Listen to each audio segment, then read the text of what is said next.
you doing? It's your boy D Nasty Karibo. I'm here to explain to you pendulum summoning very quickly. I've still been having people ask me how to pendulum summon and car rides on the phone and in my inbox, even though the deck is already out yet. I told them I need to show it to them because they don't really understand how to pendulum summon, and I'm going to go through it very quickly. Just 1 second.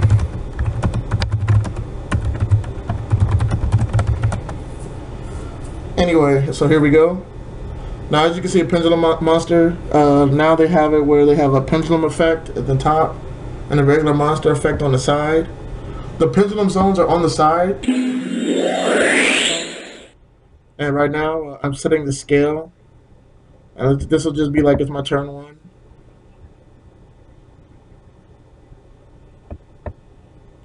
It kind of lags while I record. But basically, since I have a monster over here that's I guess pendulum scale 1, and one over here that's scale 8, I can summon monsters from my hand or from face up in the extra deck, level 2 to 7, since I have 1 to 8 on the sides. So like you can summon any monsters with levels in between. So if you have a level 3 and a level 4, I mean a scale 3 and a scale 4, you can't spell summon anything. And if you have 2 4s, you can't spell summon anything. But if you have a 2 and a 5, you can spell summon any level 3 or level 4 monsters you have.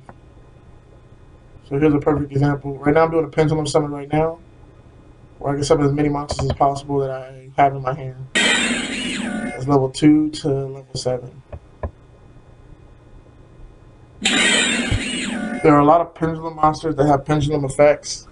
And there's a lot of them that have effects that protect themselves and effects that protect each other.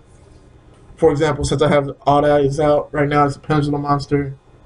My opponent can't respond when spells or traps if I attack because of the pendulum monster is protecting him. And that's just basically how you perform a pendulum summon. It's very straightforward.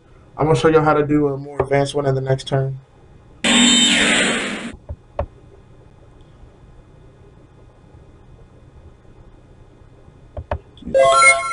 Now, if a pendulum monster is destroyed on the field, it goes to the extra deck instead of going to the graveyard. Only when it's sent from the field to the grave does it go to the extra deck. So right here, when I get Dark Hole, like usual, the Ice Hand is going to go to the graveyard. And instead, the Pendulum monster is going to go to the extra deck. It face up. So next turn, I can Pendulum summon again. So it's kind of like the way the mechanic works. You just keep bringing monsters back.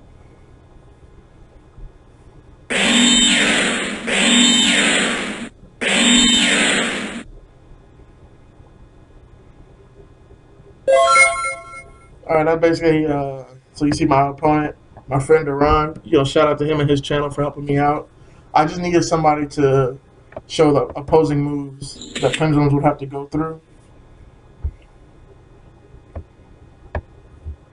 Alright, so now we're in main phase 1. If you feel like your opponent's going to Pendulum again, because they're treated as spell cards back here, you're able to destroy them with spell card weaknesses. They have the same weaknesses.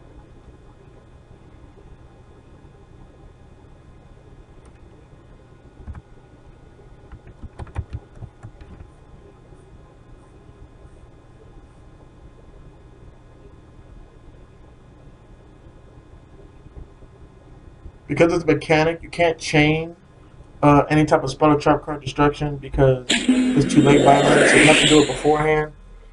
And see right here, since he uses MST, instead of going to the graveyard, it'll also go to the extra deck. So then that I wouldn't be able to Pendulum summon because all I have is a scale 8 on my left. So it is possible to break the Pendulum summoning scale.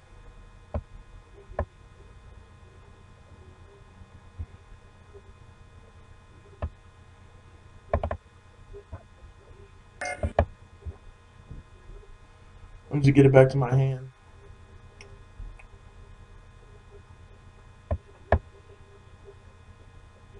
Alright, here's another example. Since Pendulum summoning is a mechanic, you don't have to reveal anything. So let's say I go Pendulum summon, and that lets me summon any monsters from my hand, or face up in my extra deck level 2 to level 7.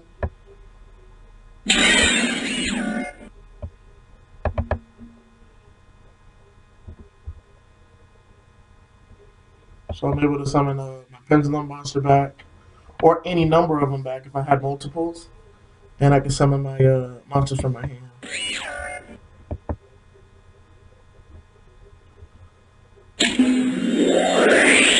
And because Bottomless hits all of them at one time, and it removes them from play, the Pendulum monster will get removed from play since it didn't get to go to the graveyard. This is where people can learn how the mechanics of the Pendulums work. It's funny because I'm showing you ways that Pendulums, the only way is really to get rid of them. Because if you do the following ways, it doesn't get rid of them. And if I summon a Pendulum monster again, and the summon was to be negated, then the Pendulum monster will also go to the graveyard. It won't get to go to the extra deck because it never successfully made it to the field. It's like we're synonymous right now. So yeah, he would pay live, and then the monsters would go to the graveyard.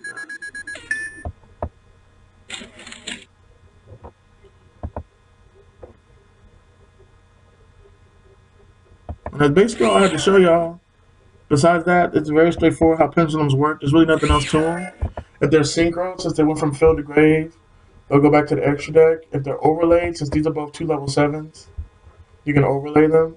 I don't have a Draco sack right now, but we just proxy like this is a Draco sack. I just forgot to add it. If you exceed for a level 7 and you use the effect, the Pendulum monster won't go back to the extra deck because it's no longer treated as being on the field. It'll go to the, what's it called? It'll go to the graveyard. I mean, there's really nothing else to explain about Pendulum summons. They're very straightforward. The only thing you need to remember is the things on the side. And that's about it. Let me know below if you have any more questions, or you can hit me up on my Facebook. This is D Nasty Creepo, and I'm out.